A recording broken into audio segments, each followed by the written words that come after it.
What would you do if the only thing standing between you and a life of nothing was a door? Everyone in town told you never to open. We'd like to tell you about Emmeline Voss. Not the Emmeline people in Cutter's Bluff talked about. The orphan girl, the charity case, the one old Hester Briggs called quiet as a grave and just about as useful. We mean the real one. The one who carried a leather satchel worn smooth at the corners and a hand plane that belonged to a dead man she loved like a father. The one who, on a Tuesday morning in late October, walked up to a building that had been sealed for 63 years and decided she was going to go inside. Nobody thought she had it in her. They were wrong. Emmeline had come to Cutter's Bluff the way a lot of young women arrived in small towns in those days. Not because she wanted to, but because she had nowhere else to go. She was 22 years old. Her mother had died when she was 4, her father when she was 16, and the man who had taken her in after that, a furniture maker named Garrett Olson, had passed quietly in his sleep the previous spring, leaving her his tools, his unfinished commissions, and a shop that the bank reclaimed within 6 weeks of the funeral. She wasn't supposed to inherit anything. The law didn't think much of a young woman's claim on a craftsman's estate, especially one with no blood relation and no husband to speak for her. The creditors got the workbenches. A cousin Emmeline had never met got the building. She got the tools because nobody else wanted them. A set of chisels, 2 marking gauges, and the hand plane. A No. 4 Stanley bench plane, the iron worn smooth from 30 years of use. The tote repaired once with a strip of raw hide that Garrett had tied off himself and never replaced because he said it felt right. She carried it wrapped in canvas at the bottom of her satchel. She didn't know why exactly. She just couldn't leave it. Cutter's Bluff was not a welcoming town. It was the kind of place that had decided long ago who belonged and who didn't, and it enforced that decision with the particular cruelty of people who have never had to question their own comfort. Emmeline found a room above the feed store because the widow who owned it, a woman named Bess Farrow, was the only person in town who didn't ask her 3 times where she was from and twice what she intended to do about it. "You can pay me Fridays," Bess told her. "If you can't pay me Fridays, you tell me by Thursday. I don't like surprises." Emmeline said she understood. She had $12.40 in her coat pocket and no immediate prospects. She went to the sawmill first, because she'd heard they sometimes took on finish workers, people who could sand and fit and join. The foreman looked at her hands and laughed. Not meanly, just the way a man laughs when something strikes him as so impractical that humor is his only available response. He told her to try the dry goods store. She tried the dry goods store. They weren't hiring. She tried the schoolhouse. The teacher's position had been filled. She tried the laundry on Marsh Street, which smelled of lye and scalded cotton, and took her on for 2 weeks, until the owner's daughter came back from her sister's in Topeka and needed the work more than Emmeline did. By November, she was down to $4. That was when she started noticing the Aldermast building. It sat at the end of Cutter's Bluff's main street, like a sentence that had been started and never finished. 3 stories of pale brick, the windows on the ground floor boarded over, the door sealed with a padlocked iron bracket that had rusted to the color of old blood. There was no sign. There had been one once. You could see the ghost of it above the door, the outline of letters in a slightly different shade of brick where the mortar had been touched. But whatever name had been there was long gone. People crossed to the other side of the street when they walked past it. Not obviously. Not like they were afraid. Just the way you give something a little extra room when you're not sure what it is. She asked Bess about it one evening. Bess poured them both a cup of coffee and sat down at her kitchen table and was quiet for a moment in the way that people are quiet when they're deciding how much of a story they actually want to tell. "Aldermast building," Bess said finally. "Bertram Aldermast built it in 1857, had a furniture shop on the ground floor, lived above it. He was the best craftsman anyone in this county had ever seen. People came from 3 counties over to commission work from him. Chairs, cabinets, a church pew down in Salina that people said was the finest piece of joinery in the state of Kansas. What happened to him?" Bess wrapped both hands around her cup. "He was cheated," she said. "His business partner, a man named Cyrus Holden, who had put up the money for the building and kept the deed in his own name, waited until Aldermast had spent 15 years building the business up, and then he called in the loan, all of it, at once, said the terms allowed for it and showed Aldermast a contract that Aldermast swore he'd never signed." She paused. "Aldermast couldn't pay. Lost the building, lost the shop, lost everything he'd built. He left town that winter, and nobody ever saw him again. Holden sealed the place up and moved to Denver. Never sold it, never opened it, just left it. Holden still own it. Holden's been dead for 30 years. His son inherited it, but he's never come to town, never done a thing with it. There are people who say there's things still inside.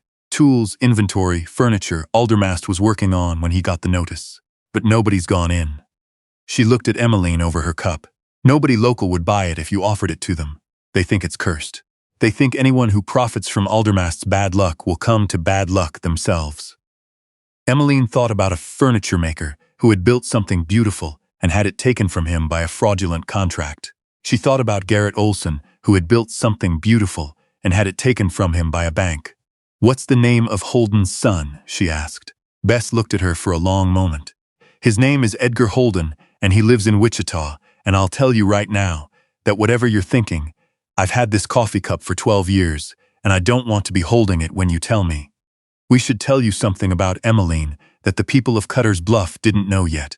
She was good, not competent, good, the way that Garrett Olson had meant when he told her, 2 years before he died, that she had hands that understood wood. He'd said it plainly, the way he said most things, standing at the bench with sawdust on his sleeves, and not looking at her because he was never comfortable with directness when it mattered. "You have hands that understand wood," he'd said. "That's not a thing you can teach somebody. Either they have it or they don't." She had been doing finish work since she was 15. Dovetails, mortise and tenon. Chair legs turned on the lathe until they were so close to identical you had to look twice. She had a feel for grain that older craftsmen sometimes don't develop until they've worked the material for 20 years. She could look at a board and tell you where it wanted to be cut.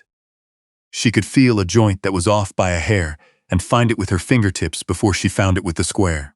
What she didn't have was a place to work, or a way into the Aldermast building, or, as it turned out, any particular talent for writing letters. She wrote to Edgar Holden in Wichita twice. The first letter she wrote carefully, explaining who she was and what she was proposing. That she be allowed to assess the contents of the building, that she might purchase or lease the space. That the building was deteriorating, and he might consider whether leaving it sealed was in his interest. The second letter she wrote after 3 weeks of silence, shorter, more direct. That one she wasn't proud of. She'd said things in it about his father that she probably couldn't prove. Neither letter got an answer. She spent a week angry. Then she spent 3 days thinking. Then she walked down to the Aldermast building at 7 o'clock on a Tuesday morning, when the street was still mostly empty, and looked at the padlocked bracket on the door for a long time. The padlock was old. The bracket it ran through was old. The screws holding the bracket to the door frame were original, set into wood that had been weathered and dry for 6 decades. She went back to Bess Farrow's house and got her satchel. She came back with the hand plane and a small flathead screwdriver. It took her 11 minutes to remove the bracket entirely. The screws came out so easily they embarrassed themselves. She set the bracket and padlock carefully to one side of the doorway, because she was not a person who broke things she didn't have to break, and she opened the door. The smell hit her first. Not rot. She'd expected rot. What she got was something drier than that. Older, the particular smell of a space that had been airtight for so long that the air inside had become something separate from the world outside. Dust and linseed oil and the faint mineral tang of old iron. And underneath it all, something she recognized without being able to name it immediately. The smell of cut wood sealed up, so long it had become a kind of fossil. She stood in the doorway and let her eyes adjust. The ground floor was one large room. The boards had been pulled from the windows on her way in. She'd used the screwdriver for those too, and the morning light came in at a low angle that lit the dust in the air and made the whole space look like something underwater. There were workbenches along 2 walls, tools hanging on iron hooks, still in their places, coated in 60 years of dust but unmoved, chisels, gouges, a set of wooden mallet heads dark with age. On the far bench, a rocking chair in mid-construction. The seat, the back posts, the arms, all shaped and fitted and waiting for the final joinery that had never come. She walked to it slowly. She picked up one of the back posts and held it. The curve of it was. She didn't have a word for it that wasn't technical. It was correct. Every measurement that needed to be exactly right was exactly right. She set it down very carefully. Along the back wall, behind the main bench, there was a wooden cabinet, a large one, the kind a craftsman would use for storing materials or keeping client files. It was unlocked. She opened it. On the top shelf, a wooden box, flat, about the size of a ledger. She opened the box. Inside, wrapped in oilcloth that had kept them nearly perfectly preserved, were documents, business records, client ledgers going back to 1857, commission records, payment records, correspondence. And beneath all of that, in a separate fold of oilcloth, a contract. Emmeline was not a lawyer. She was clear about that with herself as she stood there reading by the light from the unboarded window. But she had watched Garrett Olson lose his shop to a bank. And she had made it her business in the months after to understand exactly how contracts worked, what they said, what they were supposed to say, and the contract she was holding. Aldermast's original partnership agreement with Cyrus Holden said something different from what Holden had claimed. The repayment terms were not what Holden had described. The call provision that Holden had used to seize the building required 60 days written notice. There was a 60-day window clause in plain language on the second page. She didn't know if it mattered after 63 years. She didn't know if it could matter. She didn't know if anyone in Cutter's Bluff or Wichita or anywhere else cared about a dead craftsman's claim against a dead businessman's estate. But she folded the contract and put it in her satchel next to the hand plane. And then she sat down at Garrett Aldermast's workbench, and she looked at the unfinished rocking chair, and she thought for a long time. She didn't tell anyone what she'd found. Not right away. What she did was go to the county clerk's office and ask some questions.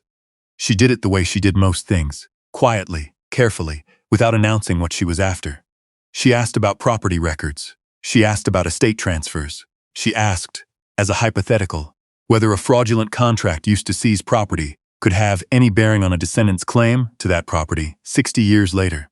The county clerk, a man named Theo Breckett, who wore the same green suspenders every day and had a habit of answering questions with slightly different versions of the question, told her that was a matter for an attorney and he couldn't speak to it. She asked who the attorneys in Cutter's Bluff were. There was one. A woman named Harriet Dunn, who had a small office above the hardware store and had come to town 2 years prior from St. Louis, where she'd done exactly the kind of work that nobody in Cutter's Bluff thought was appropriate for a woman. Harriet Dunn did not appear to be troubled by this. Emmeline climbed the stairs above the hardware store on a Wednesday afternoon and knocked. Harriet Dunn was 41 years old, broad-shouldered, with reading glasses pushed up on her forehead, and a desk covered in papers organized in a system that was clearly systematic even if Emmeline couldn't see the logic. She looked at Emmeline for a moment and then said, "Sit down," in the tone of someone who is trying to determine whether this is going to be interesting or tedious. Emmeline sat down and put the contract on the desk. Harriet Dunn read it. She read it twice. She did not change her expression, but she pushed her reading glasses down from her forehead to her nose, which Emmeline took as a good sign. "Where did you find this?" Harriet said. "In the Aldermast building." A pause. "You went into the Aldermast building." I removed the bracket from the door. "I didn't break anything." Another pause, this one longer. "Then, the heir, Edgar Holden, has never responded to inquiries about that property. I wrote to him myself 2 years ago, on behalf of a client who was interested in purchasing it." She set the contract down carefully. "If this document is authentic, and it appears to be, then the seizure of the Aldermast property in 1876 was conducted in violation of the contract's own terms, which means that Holden's title to the property was, at minimum, contestable at the time. Is it contestable now?" Harriet took her glasses off and cleaned them on her sleeve. "It's complicated," she said, which Emmeline was already learning to translate as yes, but not simply. What happened next took longer than Emmeline would have liked. There were letters, more letters, letters written by Harriet Dunn in the kind of measured legal language that said enormous things in very small words. There were responses from Edgar Holden's attorney in Wichita, first dismissive, then less so, then, notably, cautious. There was a period of about 3 weeks in December when nothing seemed to be happening, and Emmeline kept her room at Bess Farrow's house and spent her days doing something she hadn't quite planned. She was fixing the rocking chair. She'd gone back to the Aldermast building the morning after she'd found the contract, and she'd stood in the shop for a long time, and then she'd started working. She wasn't sure at first if she had the right to be there. Then she decided that whatever rights were being negotiated in letters between Wichita and Cutter's Bluff, the rocking chair didn't have anything to do with them, and Garrett Aldermast had left it unfinished, and it bothered her. She used the tools she found there. She'd cleaned them over 2 days. Patient work, the kind you could do by feel, rust and old oil and 60 years of dust coming off iron that turned out to be in remarkable condition once she got down to the metal. The chisels were good Sheffield steel. The gouges were better. She didn't use her own hand plane for the chair. She found Aldermast's planes where he'd left them on the wall, and used those because it seemed right. The rocking chair took her most of December. She finished the joinery on the 15th, pegged and fitted the way the original parts told her they were meant to go. She applied 2 coats of finish using linseed oil she'd bought from Bess's neighbor, who kept it for his wagon wheels. She set the chair in the light from the window and rocked it once to test the balance, and it moved in exactly the way a good rocking chair should move, smoothly with the right arc, not a single creak. She stood there for a moment with sawdust on her sleeves and a feeling she didn't have an exact word for. It was around then that people in Cutter's Bluff started noticing the lights in the Aldermast building. Here's the thing about small towns. They decide things fast, and they decide them wrong just as fast. By the second week of December, half of Cutter's Bluff had decided that Emmeline Voss was either very brave or very foolish, and the town was not entirely sure which it preferred. Some people crossed the street when they saw her the same way they crossed the street past the building. Not quite afraid, just uncertain. Hester Briggs, who had called her quiet as a grave, was heard to say that the girl was going to bring something down on all of them, and she hoped people were prepared. Other people came to look at the building. Not to go in, nobody offered to go in, but to stand on the sidewalk and peer at the lights in the window and talk about what had been in there and what might still be. By the 3rd week, someone had brought Emmeline a pie. She never found out who. She kept working. She had cleared the ground floor by mid-December, restored 5 tools to working condition that had been on the edge of ruin, catalogued everything in the cabinet, and had begun quietly to take in work. Not furniture. Not yet, but someone had heard she could fix things. A chair with a broken rung. A cabinet door that wouldn't seat right. Small things, the kind of work that nobody thought was worth taking anywhere. Because it wasn't worth much to charge for, and it wasn't worth much to hire out. She charged $2 for the chair, 50 cents for the cabinet door. Bess Farrow paid her $5 to rebuild a kitchen drawer that had been stuck for 4 years because the wood had swollen and nobody could figure out why. Emmeline planed it down in 20 minutes, explained about seasonal movement and humidity, and fixed the runner at no extra charge. Bess stood in her kitchen and opened and closed the drawer 6 times. "You have a gift," Bess said. Emmeline said, "I had a good teacher." Harriet Dunn came to find her on the 18th of January. Emmeline was at the bench when the attorney came in. She'd left the door open during the day now, propped with a brick, because it seemed ridiculous not to when she was in there working. Harriet Dunn stood in the doorway for a moment, looking at the space, and then at the rocking chair in the window, and then at Emmeline. "He settled," Harriet said. Emmeline set down her chisel. "What does that mean exactly?" "Edgar Holden's attorney has agreed to a settlement. They're not going to contest the chain of title issue." She came inside, glancing at the tools on the wall as she crossed the room. "What they've agreed to, in plain terms, is this. Edgar Holden has no interest in the building or its contents. He has agreed to transfer the deed to the county, with the specific condition that the county hold it in trust for any Aldermast descendants who can be found within 5 years. And if none are found, the building and contents go to auction." She paused. "With one exception." Emmeline waited. "The exception is the contents of the shop, tools, furniture, and works in progress, which Holden's attorney has agreed can be claimed by whoever can demonstrate they have been actively maintaining and working in the space." Harriet looked at her steadily. "That would be you." Emmeline didn't say anything. "It means you own the tools," Harriet said. "The inventory, the commissions in progress, not the building. Not yet, maybe not ever, but everything inside it." A pause. "Including what's in the cabinet. Including what you found there." "Harriet," Emmeline said carefully, "what you're describing is not a fortune," Harriet said, clear and direct. "But it is a start, and the client ledgers you found are of historical interest to at least one person in this county." She allowed herself a small, dry expression. "As it turns out, Aldermast did work for the county courthouse in 1869. The commissioner's bench, which is still in use. There may be a preservation interest in commission documentation. I may have mentioned this to the county clerk." Emmeline thought about Theo Breckett and his green suspenders. "He's interested?" she said. "He's interested," Harriet said. "He was also the one who brought you the pie. We won't tell you it was easy from there. That would be a different kind of story. It wasn't easy. January was cold, and the building still needed work. 2 windows that didn't shut right, a section of floor on the 2nd story that she didn't trust yet, a chimney that pointed before she could run a stove through winter. She did what she could herself, and paid for what she couldn't. with what she was earning from the repair work and the small commissions that were starting to come in. By March, she was sleeping there instead of above the feed store, on a cot she'd brought over from Bess Farrow's spare room. By April, she'd repaired the windows and the chimney and had taken on her first full furniture commission, a dining table for a couple who had come to town from Ohio and hadn't heard yet that the building was supposed to be bad luck. She finished the table in 6 weeks. They wept when they saw it. She was sitting at the bench on a May evening when she found the second thing. She'd been going through the cabinet systematically.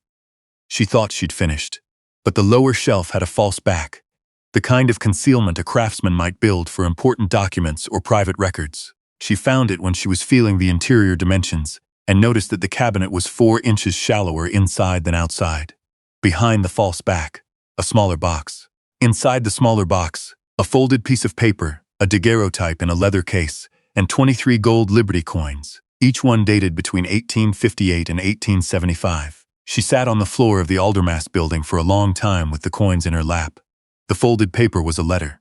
It was addressed to whoever found this, and it was signed Garrett A. Aldermast, dated November 12, 1876. 2 weeks, she would later determine, before Holden had served him with the fraudulent notice. He had known it was coming. He had written, "I am leaving this here because I believe this building will find its way back to the right hands eventually. Things don't stay wrong forever. They only stay wrong as long as nobody has the courage to say they're wrong. I hope whoever reads this had the courage. I hope they used their hands." She read that last line twice. She sat there until the light through the window went golden and then orange, and then finally the dark blue of early evening. Somewhere out on the main street, a door opened and closed. A horse went past. The town of Cutter's Bluff went about its ordinary business, with no particular awareness of the woman sitting on the floor, of the building it had avoided for 60 years, holding 23 Liberty gold coins and a letter from a man who had understood, at the worst moment of his life, that things don't stay wrong forever. We'd tell you what the coins were worth, but that's not really the point. What we can tell you is that Emmeline Voss filed the necessary paperwork with Harriet Dunn's help, that the coins were assessed and properly recorded, that the County Historical Society, which turned out to have a modest but genuine budget, purchased the Aldermast client ledgers for archival preservation, and that the proceeds covered 6 months of operating costs for the shop. We can tell you that Hester Briggs came in one afternoon in June, stiffly and without announcing herself, and commissioned a small writing desk. That she paid in full, that she did not apologize for what she'd said about quiet graves and usefulness, but that she did look, once, at the rocking chair in the womb and then at Emmeline and nod, which Emmeline accepted as the equivalent. We can tell you that by fall of that year, there was a sign above the door. Not the ghost of a sign, not the outline of old letters. A real one, wood of course, she'd made it herself. Simple letters, carved clean. And we can tell you that some evenings, when the last of the work was done, and the light was going, and she was cleaning the bench down, she would take the hand plane out of her satchel and hold it for a moment, not to use it, just to hold it. The tote with the rawhide repair, worn smooth from 30 years in one man's hands, and then the better part of 3 years in hers. Garrett Olson had told her she had hands that understood wood. Garrett Aldermast had written that he hoped whoever found his building had used their hands. She thought about that sometimes. The way certain things find each other. The way a door sealed for 60 years opens to exactly the right person at exactly the right moment. Not because the world is fair. It isn't, not reliably, but because persistence is a form of deserving. Because showing up every day with your tools and your willingness is a kind of argument that the world sometimes, slowly, agrees with. She didn't say any of this out loud. She wasn't the kind of person who needed to. So here's what we want to ask you, now that you've heard the whole of it. Emmeline Voss walked into a building that an entire town had written off. She found what nobody thought was still there. She used what she already had, hands, tools, stubbornness, the inheritance a dead man left her not in money but in knowledge. And she built something. If you had been the one to stand at that door with a screwdriver, and 63 years of sealed silence on the other side of it, what would you have done? We think you know the answer, and we think that's exactly why you're still here.